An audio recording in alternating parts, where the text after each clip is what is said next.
আমরা এলাম মিলিয়নিয়ার, বুঝছেন? আমরা ওই দিন একটা করলাম 3 কোটি টাকার গাড়িতে, আজকে আবার 30 লাখ টাকার গাড়িতে। প্রতিদিন গাড়ি চেঞ্জ করে আসলে আমরা, বুঝছেন? আমগো মানে আমগো ব্যাপারটা কি, আমরা বাংলাদেশ থাকতেও আমরা যে ইউরোপিয়ান স্টাইলে ঘোরাফেরা করি।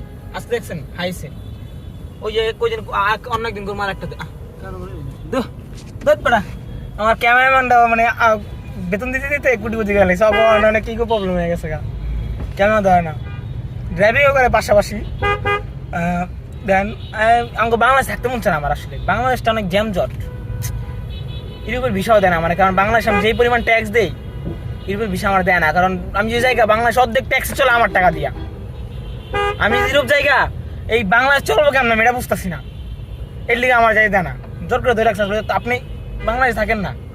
দেন কত জ্যামে আমি থাকতে মন চায়। আমি এবার করছিলাম জ্যামে আমি থাকতে পারবো না, কইছিল তো আপনার আমি আলাদা ফ্লেভার বানাই দিব, আপনি আলাদা ফ্লেভারটা চাইবেন। সে গেছে না 15 হাজার পরে পুরো আটকাই গেছি।